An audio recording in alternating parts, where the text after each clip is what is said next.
De regreso a las sendas antiguas. Shalom para todos, sean ustedes bienvenidos a este su canal De regreso a las sendas antiguas. Nuevamente estamos aquí para darles a ustedes la información que ustedes de pronto no reciben en las iglesias los domingos o por alguna u otra razón han recibido la información equivocada. Nuestro propósito es aclarar a la luz de lo que dice la Escritura. Aquí no estamos para sermonear ni para convencer a nadie de nada. Estamos aquí para mirar la Escritura, mirar la interpretación de la Escritura y mirar la aplicación de la Escritura de acuerdo al contexto.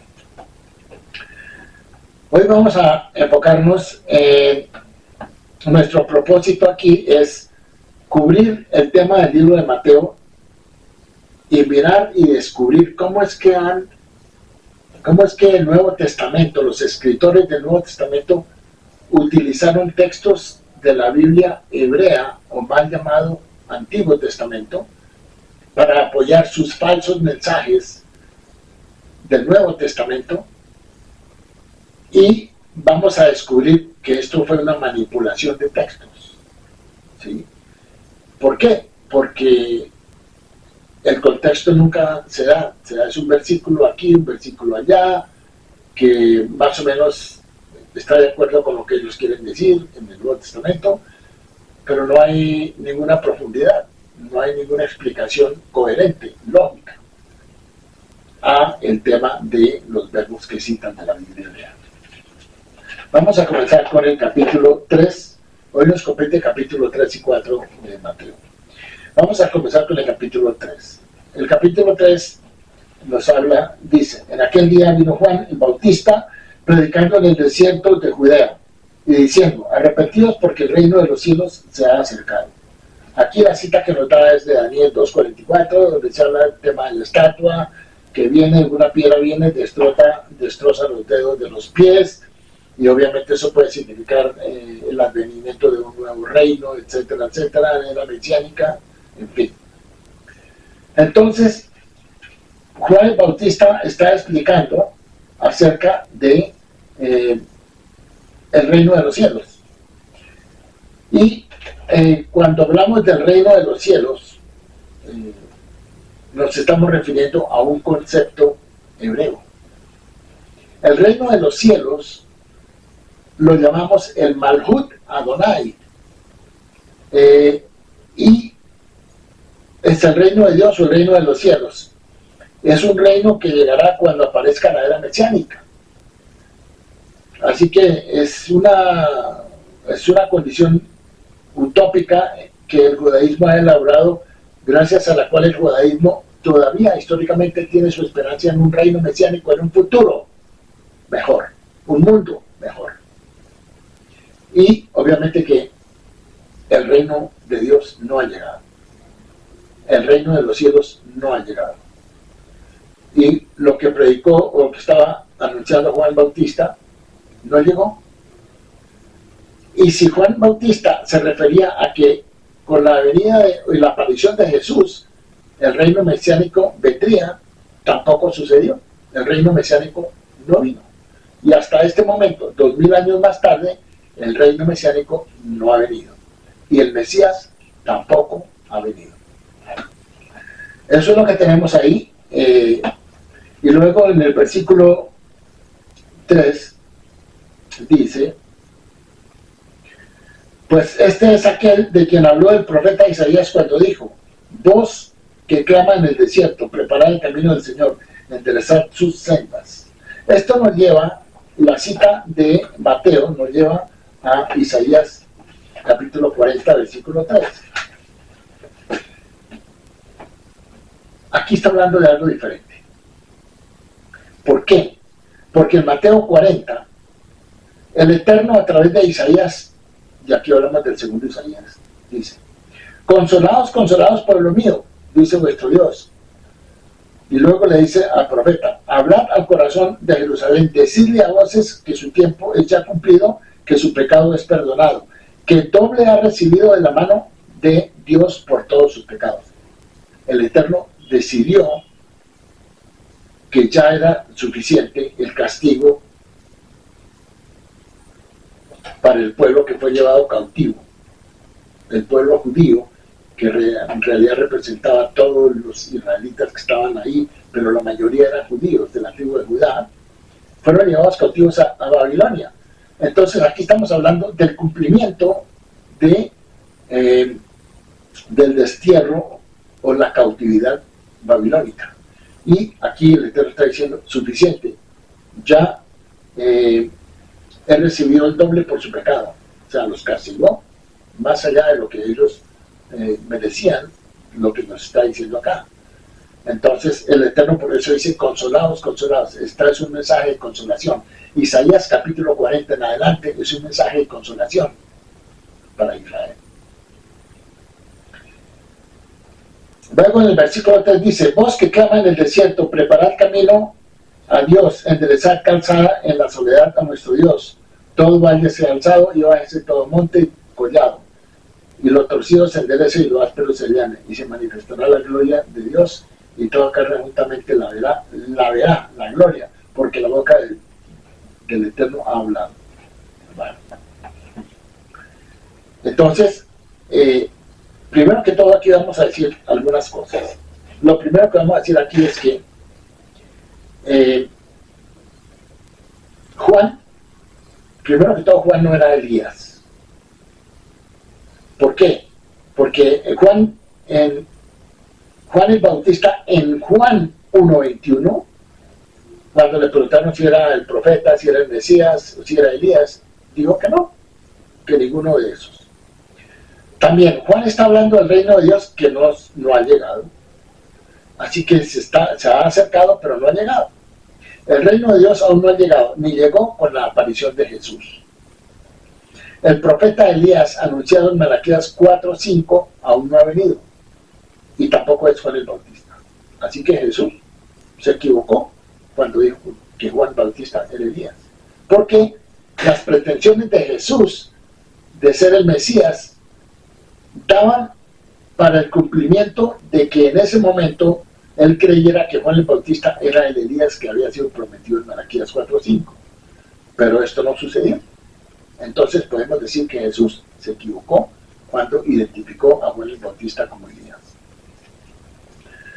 Ahora, hay una diferencia entre yo envío mi mensajero, o sea, yo envío mi ángel, que eso lo tenemos también en la Torá, cuando el Eterno le dice a Moisés que el ángel los va a acompañar a través de la corredera del desierto, que es mejor que le obedezcan y esto y lo otro. Entonces, yo envío mi ángel en Malaquías 3:1, es muy diferente a yo envío al profeta Elías en Malaquías 4:5, que es antes que venga el gran día del Eterno. Y obviamente que eso no ha sucedido. Así que lo que tenemos acá es, lo que tenemos aquí en Mateo, pues no tiene nada que ver con la cita que está dando de la Biblia hebrea.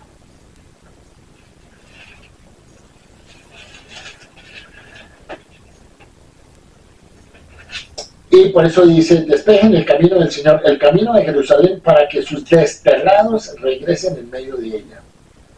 ¿Cuáles desterrados? Los que estaban regresando del destierro de Babilonia.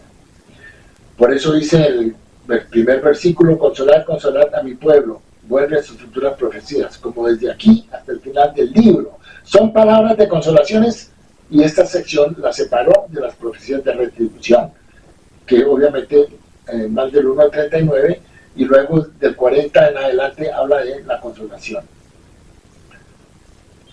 Este capítulo, ¿por qué fue colocado acá? Este capítulo ha sido colocado acá por la siguiente razón. En el capítulo anterior se predice que todos los tesoros del rey y aún sus hijos serán llevados a Babilonia. Esta triste predicción es seguida apropiadamente por las palabras de consuelo. Entonces, ¿por qué? Porque en el capítulo 39 vemos la profecía de Isaías que se le dio a Ezequías. Después de que Ezequías le mostró los tesoros del templo de Jerusalén a los babilonios, a una delegación de Babilonia. Y obviamente al Eterno no le llamó mucho la atención, y por eso a través del profeta Isaías le dice a Ezequiel, a Ezequías, que Israel iba a ser llevado en cautividad a Babilonia, y él menciona a sus hijos. Luego, esto no sucedió durante la época de Ezequías. La profecía fue dada en la época de Ezequías, pero esto no sucedió durante sus días, sino sucedió 200 años después. Entonces,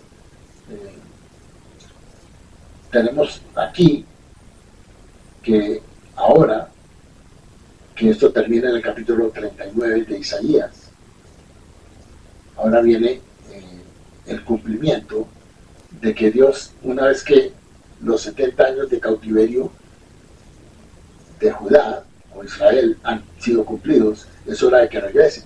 Y por eso es que ahora se dice: consolados, consolados, pueblo mío. Y dice: vos que claman en el desierto, reparad el camino a Dios. El mensaje de Mateo nos quiere dar a entender de que Juan el Bautista está anunciando la venida de Jesús. Y obviamente esto no tiene nada que ver lo que dice Mateo con las citas que están dando de la Biblia hebrea. No hay ninguna relación, nada. Pero utilizan citas, como los que claman en el desierto, etcétera, etcétera, para ajustarlas a la época en que Juan Bautista estaba predicando y estaba anunciando seguramente la venida de Jesús, pero eso no tiene ninguna connotación bíblica, la venida de Jesús. Y lo que, como ya se dijo en un tema anteriormente, Jesús como una figura cualquiera o mesiánica, o su mesianismo en absoluto no tiene nada que ver con lo que está escrito en la Biblia hebrea, en lo que ustedes llaman el Tanakh, lo que ustedes llaman el Antiguo Testamento. No hay ningún episodio en el mal llamado Antiguo Testamento que hable de Jesús. No hay ninguna parte, en ninguna parte. Entonces vemos que este cambio en el cuerpo del libro de Isaías en el capítulo 40, vamos a los oráculos de condenación a temas de consolación, comenzando con este capítulo 40, que está citado en el libro de Mateo, en el capítulo 3. Y ha llamado la atención de los comentaristas durante mucho tiempo, particularmente porque las profecías del exilio anunciadas al rey Ezequías en la primera parte se refiere al siglo VIII. Estamos hablando del siglo VIII, cuando estuvo escribiendo el primer Isaías, o sea, el proto Isaías, y él anunció esta cautividad. Mientras que las profecías del regreso del exilio, o sea, en la segunda parte, se refieren a una realidad histórica 2 siglos después. Entonces, ya lo que habla en el capítulo 40 está hablando del cumplimiento de esa profecía que se dio en Isaías 200 años antes, y ahora el pueblo está regresando a la tierra, a Jerusalén, y por eso viene el mensaje del consuelo. La segunda mitad de Isaías habla de un pueblo desesperado por la pérdida de su Dios, ya que su relación con la deidad siempre había sido presumida como una relación íntima con su pueblo Israel. Estos capítulos son un salvavidas para los exiliados y son cruciales en el desarrollo de la teología judía.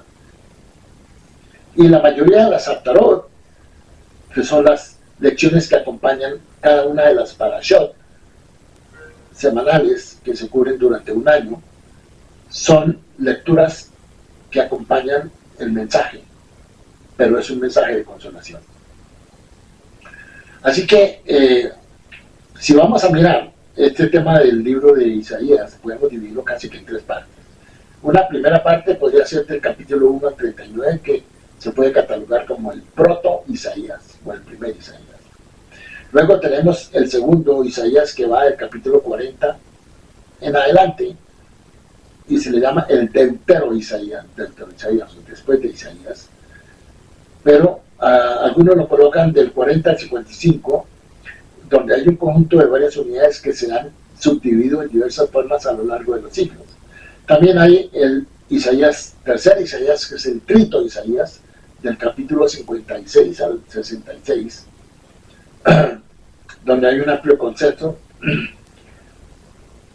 en cuanto a las tres partes en que se divide este trito de Isaías. La primera parte realmente, del Deutero Isaías 40 al 48, es una colección de profecías de consuelo que enfatizan una redención inminente.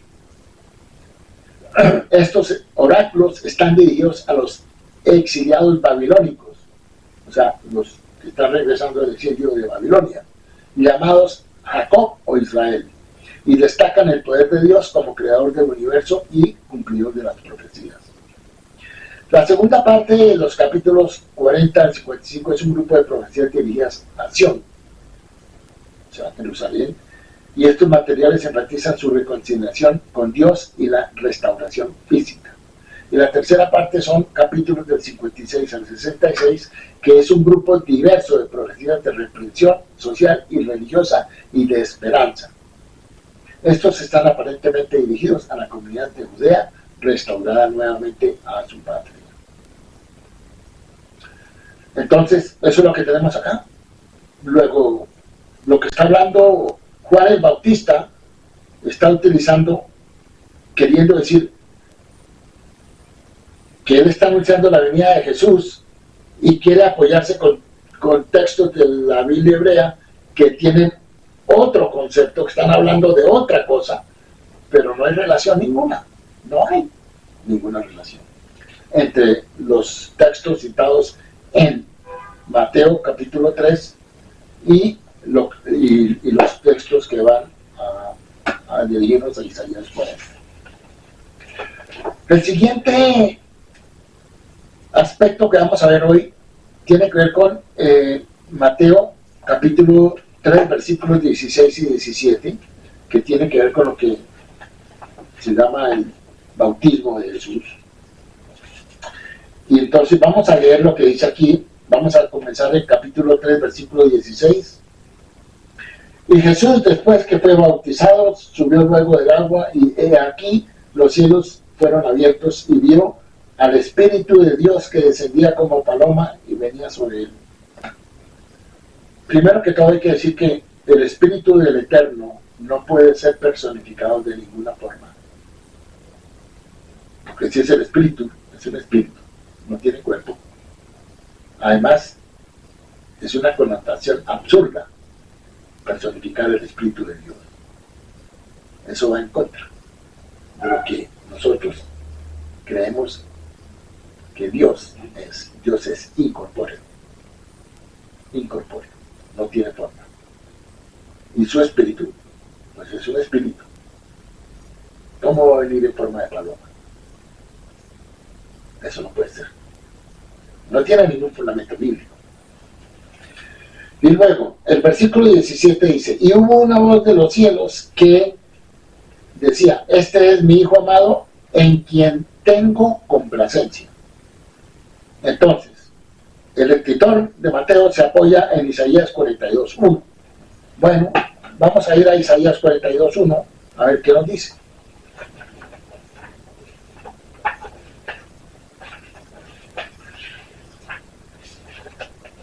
En Isaías 42:1 dice, he aquí mi siervo. Bueno, pero aquí Mateo está hablando, dice, este es mi hijo. Pero aquí están confundiendo el tema de Jesús como hijo de Dios con el tema de que he aquí mi siervo, de lo que está hablando Isaías. Además, aquí dice, ya sabemos que el hijo de Dios es Israel, y que Dios no tiene hijos, porque Dios no engendra, y que Israel es el hijo de Dios. Lo tenemos en Oseas 11, lo tenemos en Éxodo, donde Dios habla de Israel como un colectivo, como una unidad. Y por eso dice, de Egipto llamé a mi hijo. Se está hablando de qué? de cuando Israel era muchacho, que iba a recibir los mandamientos de esa época. Cuando Israel era hijo, era muchacho, dice Dios, yo llamé a mi hijo. Ahí habla de Israel, ahí no habla de ningún Jesús, como lo tiene en Mateo capítulo 1.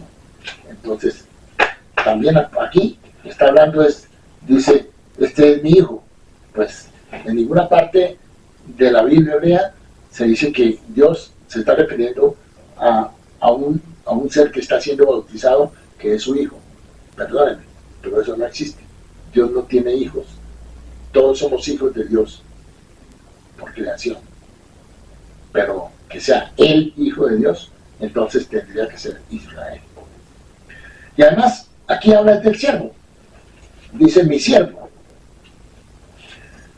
Y cuando habla del siervo, vamos a referirnos en muchas partes de Isaías, que es donde se enfatiza el término de siervo. Y para eso vamos a mostrar que el siervo de Dios es Israel. Entonces, vamos a tomar, primero que todo, en el mismo Isaías capítulo, en Isaías capítulo 42, 1 dice, del 1 al 6, he aquí mi siervo, yo le sostendré, mi escogido, en quien mi alma tiene contentamiento. De ahí sacaron el versículo que apoya el momento en que Jesús fue bautizado. Pero eso no tiene ninguna relación, porque aquí en Isaías Dios está hablando de Israel. Y sabemos que Dios habla de Israel, ¿por qué? Porque Dios habla de su elegido. En Salmo 135:4 dice, porque el Eterno escogió a Jacob para sí mismo. Entonces dice, dice, por amor de mi siervo Jacob y de Israel mi escogido. Entonces el siervo es Israel. Ahora, vamos a ir a otras partes donde apoyamos el tema del siervo. En Isaías 41:8 al 10 dice, pero tú, Israel, siervo mío eres. Eso está muy claro. Pero tú, Israel, siervo mío eres.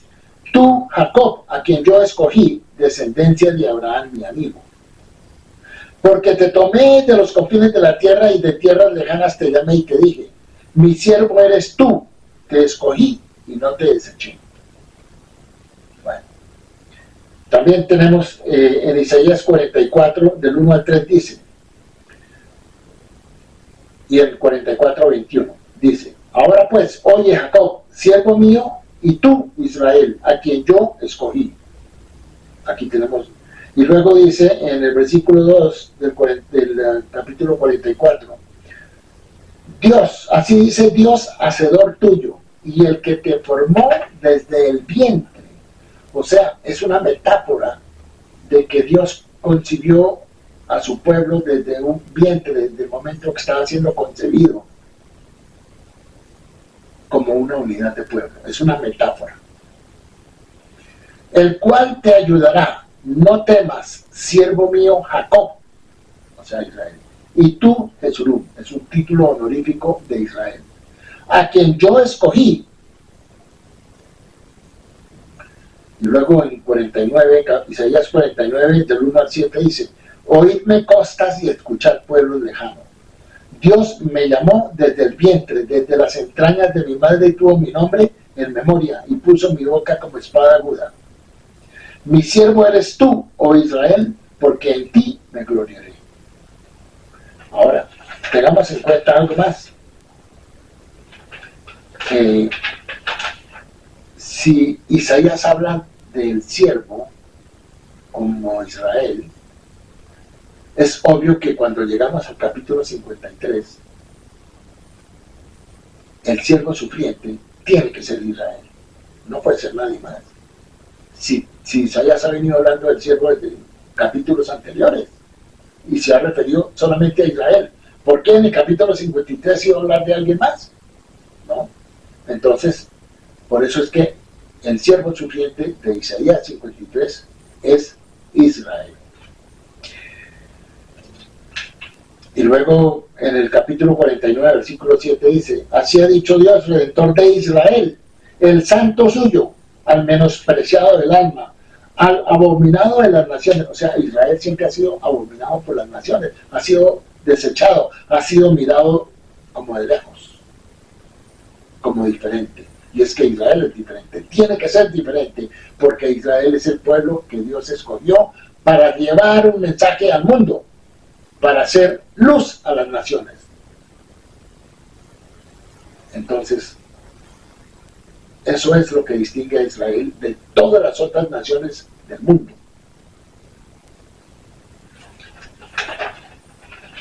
Entonces hay un mensaje de Israel para el mundo. ¿Y cuál es el mensaje de Israel para el mundo? Pues Israel está dispuesta a acoger a quien quiera venir a ser parte del pueblo de Israel. Está dispuesta a enseñarle a la gente de las naciones acerca del Dios de Israel, el verdadero Dios, creador de todo lo que existe, que es uno y es único.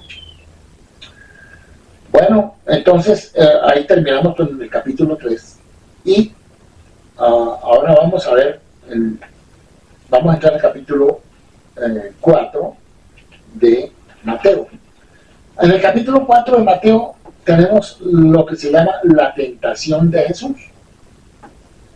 Y es obvio que la tentación de Jesús, para decirlo al comenzar, es algo que no tiene sentido. Es algo que no se puede aceptar que tenga un desarrollo lógico o coherente. No lo tiene.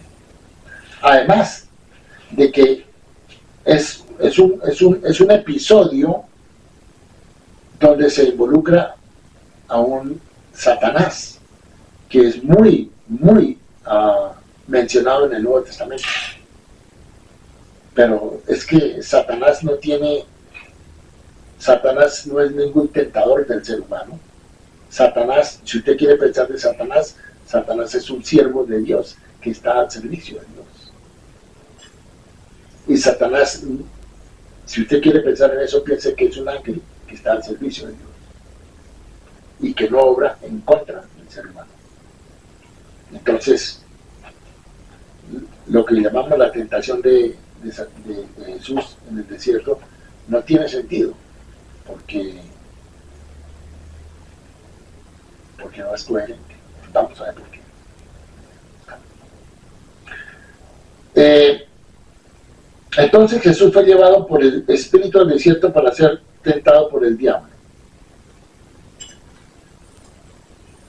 El ser humano no tiene, el diablo no puede tentar al ser humano. Primero que todo, digamos que la figura del diablo, es una figura que se desarrolló a través de unos escritos apócrifos, pseudoepigráficos, y fueron adoptados en el Nuevo Testamento como una herramienta para perseguir al creyente. No hay nadie que pueda convencer al ser humano de hacer algo que se llame diablo. No, eso no existe. Lo que sí existe es lo que en el judaísmo nosotros aceptamos como la mala inclinación y la buena inclinación, y que todo ser humano tiene de escoger qué decisión tomar en una determinada circunstancia, de hacer lo bueno o hacer lo malo. Pero digamos que esa parte del diablo, de Satanás o del enemigo, no, yo puedo ser mi propio enemigo para mí mismo, si yo hago mal, si yo obro mal, y a mí nadie me obliga a que lo haga, nadie me incita a que lo haga, es algo que yo decido, eso lo tengo yo dentro de mí. Entonces dentro de mí yo tengo una inclinación a hacer lo bueno o a hacer lo malo, y si es hacer lo malo, lo llamamos el Yetzer Hará, la mala inclinación, y si es hacer lo bueno, lo llamamos el Yetzer Tov, algo que es el Yetzer Tov, algo que es lo bueno. Entonces yo decido, nadie decide por mí, entonces no hay ningún Satanás. Pero esto es un invento, obviamente acá, de lo que está escrito en el Nuevo Testamento. Eso es un invento, porque no tiene ningún fundamento en la Biblia hebrea. Pero vamos a ver. Después de haber ayunado 40 días y 40 noches, tuvo hambre, y vino a él el tentador y le dijo, si eres hijo de Dios, ahí no le dice si eres el hijo, sino si eres hijo de Dios. Obviamente que todos somos hijos de Dios por creación, porque Dios no tiene un hijo que le diga hijo. No hay hijo, porque Dios no engendra. Pero si vamos a ver, el único hijo que menciona la escritura hebrea es Israel. Es hijo de Dios en una relación metafórica de pacto. Él respondió y dijo, escrito está, no solo de pan vivirá el hombre, sino de toda palabra que sale de la boca de Dios. Es una enseñanza para todos. ¿Qué quiere decir eso? Que no solo lo material es lo importante en el ser humano, también lo espiritual. Porque la palabra de Dios es lo que nos conmueve, lo que conmueve nuestro espíritu. Lo demás es la vida material, la vida física. No todo es lo material. Es importante la palabra de Dios. Eso es lo que nos quiere decir. Luego, entonces el diablo lo llevó a la santa ciudad y le puso sobre el pináculo del templo y le dijo, si eres hijo de Dios, échate allá abajo porque escrito está, a sus ángeles mandará acerca de ti y en sus manos te sostendrán para que no tropieces con tu pie en piedra. Entonces Jesús le dijo, escrito está también, no tentarás al Señor tu Dios. Aquí, como muchas personas lo pueden entender tan mal, es que lo que está queriendo decir es que Jesús está hablando de él como si fuera Dios. No, perdón, eso es un error. Aquí lo que se está hablando es de algo que se dijo en Deuteronomio 6:16, cuando Moisés estaba advirtiéndole al pueblo que se cuidaran de la idolatría, de adorar imágenes talladas, estatuas, de adorar otros dioses, porque Dios es celoso. Entonces dice, no tentarás al Señor tu Dios como lo hicieron en Masá durante la correría por el desierto. Y obviamente que así termina. Entonces Jesús le dijo, vete, Satanás, porque escrito está, al Señor tu Dios adorarás y a él solo servirás. También es el mismo tema de Deuteronomio. Moisés está advirtiéndole al pueblo que antes de entrar a la tierra prometida tienen que acordarse de guardar los mandamientos y no tentar a Dios como lo hicieron en el desierto, ¿sí? Y obviamente que los temas aquí están relacionados con el mensaje de Moisés. Y obviamente menciona también en Salmo 91, 11 y 12. Y eso tiene que ver con que al justo Dios va a acudir en su ayuda. Bueno, habiendo dicho esto, nos queda, así que, por último, quiero de pronto dar unos puntos de por qué este tema de la tentación de Jesús es algo que no puede ser, no pudo haber sido real, no pudo haber sucedido, porque no tiene lógica ni coherencia. Primero, es difícil tomar este episodio literalmente. Mateo 4:8 implica que Jesús fue llevado a una alta montaña para que viera todos los reinos del mundo en su gloria futura. Pero no hay montaña lo suficientemente alta para ver a todo el mundo, para visualizar todo el mundo. ¿Por qué la altura de la montaña le permitiría a Jesús ver cómo sería el mundo en el futuro? La tierra es una esfera. No hay un punto en la superficie del cual uno pueda ver todas las partes del mundo de una sola vez en un solo momento. En ninguna parte del mundo se puede situar una persona para ver el resto del mundo de una sola vez o en un solo momento. También la tentación de convertir las piedras en pan es un obvio ejemplo de que una persona que ha tenido hambre por tantos días, que está ayunado y ve unas piedras, no desearía usted que se convirtieran en pan. Es obvio. Entonces, eso es un estado mental y es un estado físico que le mueve su imaginación a querer pensar que esas piedras fueran pan para que usted pudiera comer de ellas si está en un ayuno prolongado. Ahora, parece improbable que varias veces el diablo haya llevado a Jesús por el desierto y por las calles de Jerusalén. O sea, del desierto a Jerusalén, y luego al desierto otra vez, y luego trepar a un pináculo del templo juntos, toda la vista de la gente, y que esto no haya sido registrado. O sea, alguien tuvo que haberlo visto, pero aquí no hay testigos. Y eso es lo que pasa con el Nuevo Testamento, no hay testigos. No hay testigos para nada, no hay testigos fehacientes. Y como ya mencionamos también anteriormente, ni siquiera en la resurrección de Jesús no hay testigos. Entonces Josefo, que fue el historiador judío del siglo I, no consigna nada semejante a esto que haya sucedido. O sea, si hubiera sucedido, hubiera quedado registrado en alguna parte, pero no hay nada.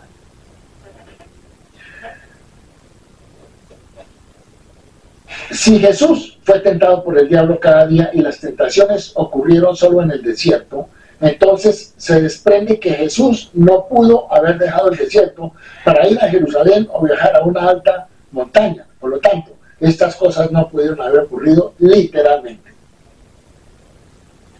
Si el diablo es una persona física que no tiene respeto por la palabra de Dios y está interesado en hacer pecar a la gente, entonces ¿por qué Jesús citaría la Escritura si eso no le iba a hacer nada?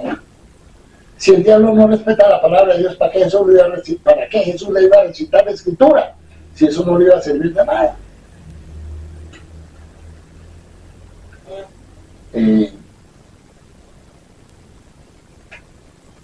Si Jesús tenía los deseos dentro de su corazón, entonces es entendible que por tener la palabra en su corazón y recordarle cómo vencer estos deseos, cuando yo quiero vencer mi mala inclinación, lo que quiere llevarme a hacer el mal, yo recurro a la palabra de Dios y la palabra de Dios me fortalece, me anima.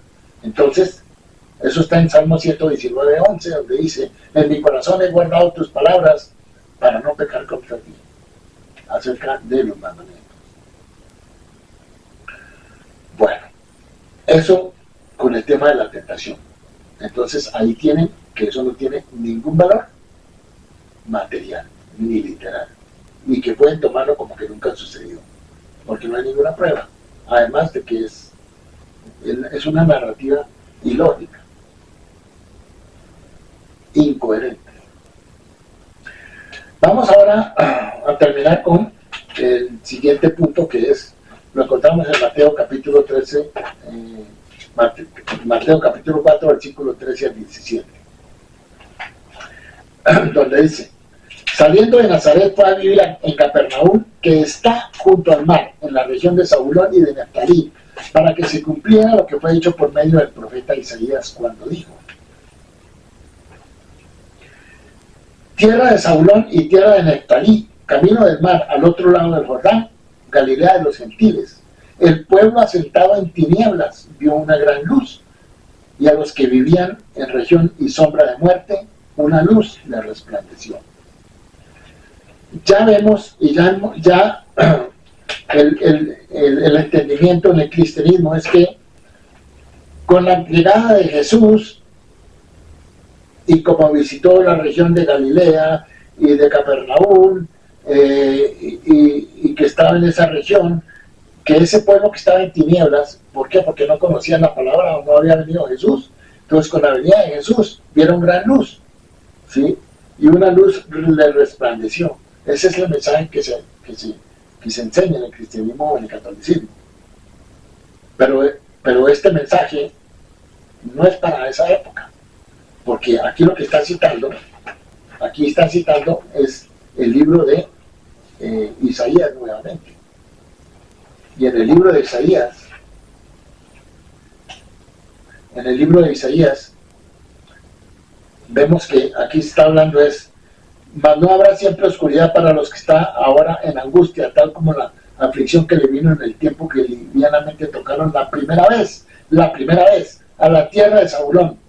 ¿Por qué menciona la primera vez? ¿Fue que hubo una primera vez? Claro que sí, ahorita la vamos a mencionar. Y a la tierra de Neftalí, pues al fin llenará de gloria el camino del mar de aquel lado del Jordán, en Galilea de los gentiles. El pueblo que andaba en tinieblas vio gran luz, los que moraban en tierra de sombra de muerte, luz resplandeció sobre ellos. Esto tiene que ver con derrota. O sea, el punto culminante de esto tiene que ver con la derrota que el rey Ezequías consiguió contra el imperio asirio. Y por eso aquí, en este versículo, se dice que livianamente tocaron la primera vez a la tierra de Zabulón. ¿Cuál fue la primera vez? Recordemos que aquí lo que se está hablando en Isaías 9 es cómo fue que esta región finalmente descansó del asedio y de la persecución de Asiria. Porque la primera vez, como se menciona en Isaías 9:1, dice: la primera vez en los días de Peca, rey de Israel, vino Tiglat-Pileser, rey de los asirios, y tomó a Galilea y a toda la región de Neftalí. Eso lo encontramos en Segunda de Reyes 15:29. Y los llevó cautivos a Asiria. Y ese destierro tuvo lugar en el año 4 del rey Acaz. Esa fue la primera vez que aquí menciona en Isaías 9, que está citado en Mateo. La segunda vez fue en el año 12º del rey Acaz. Dios incitó a Pul, rey de Asiria, y desterró a los rubenitas, a los gaditas y a la media tribu de Manasés. Recuérdense que estas tribus estaban al oriente del Jordán, que estas 2 tribus y media pidieron, por lo menos las 2 tribus de Rubén y Gad, pidieron quedarse al oriente del Jordán, porque los pastos que habían eran buenos para las tierras de su ganado. Moisés, después de consultar con el Eterno, accedió con la condición de que los hombres, los varones, fueran a pelear.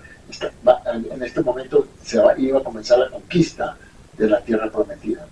Y bueno, por eso se mencionan las 2 tribus y media. La media tribu de Manasés fue después añadida por Moisés como algo que estas 2 tribus necesitaban, porque la tribu de Manasés tenía una condición muy profunda espiritual.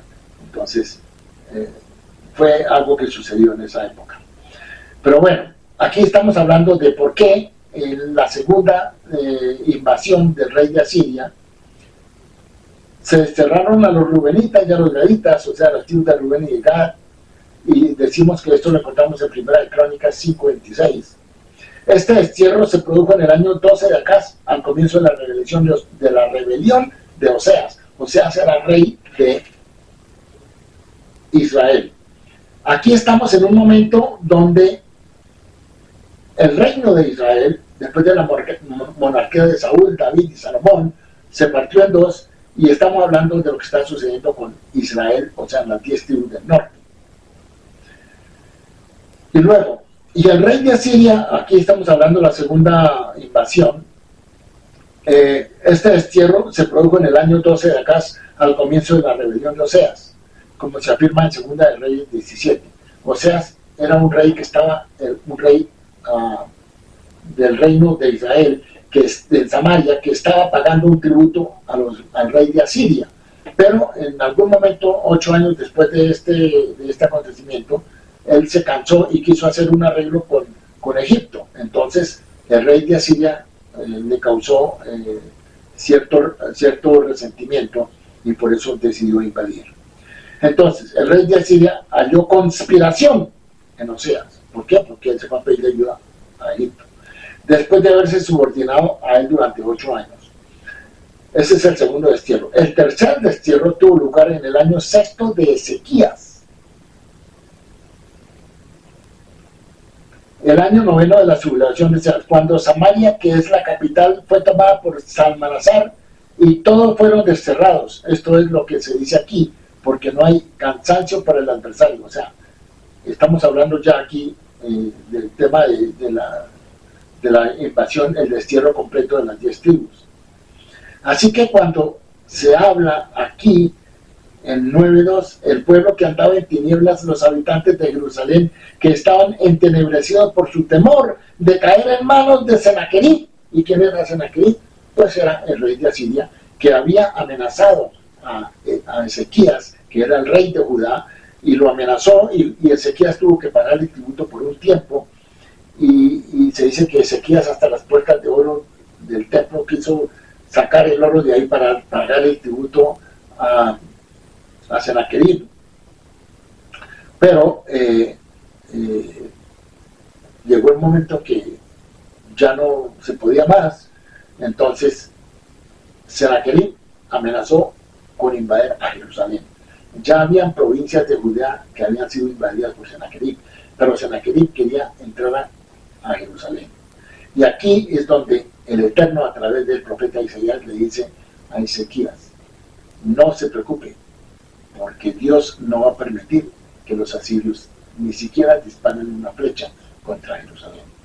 Y aquí vemos que el milagro ocurrió en una noche en que estaban acampados todos los soldados asirios, y el Eterno, hubo una matanza de más o menos 185,000 soldados asirios, y eso impidió que Jerusalén fuera atacada por los invasores asirios. Esto fue un milagro, y por eso es que se dice que esta región han visto una gran luz. ¿Cuál era la luz que vieron? El descanso con la derrota de Sennacherib. Esa es la interpretación de lo que está en Mateo, que está mal interpretado. Luego la interpretación es esa: la gran luz que vieron fue la derrota de Sennacherib. Así que el pueblo que anda en tinieblas, el pueblo de Jerusalén, que en su aflicción anda por sus calles como si estuviera ciego de ambos ojos. ¿Por qué? Por la amenaza de Sennacherib. Entonces vemos que el rey Ezequías es un rey de Judá, sumamente justo, fue el más justo de los reyes. Es un rey a quien el Eterno bendijo enormemente, alargándole la vida por 15 años más, después de un momento que estuvo casi al borde de la muerte. Ezequías oró al Eterno y el Eterno le prolongó su vida por 15 años.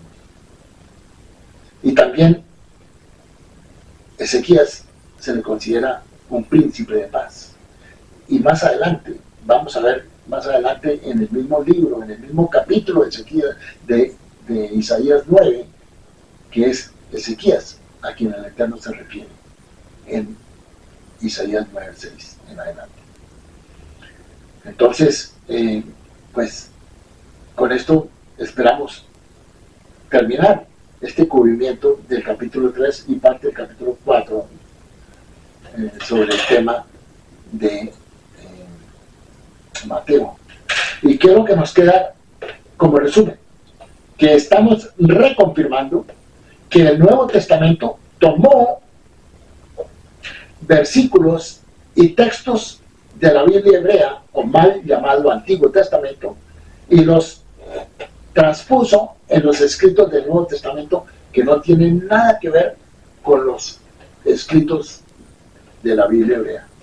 El mensaje del Nuevo Testamento no es un mensaje bíblico.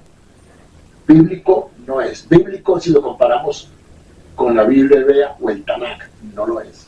No hay ninguna relación en las enseñanzas del mensaje del Nuevo Testamento con el mal llamado Antiguo Testamento. El mensaje del Nuevo Testamento infortunadamente es un mensaje mentiroso, es un mensaje falso.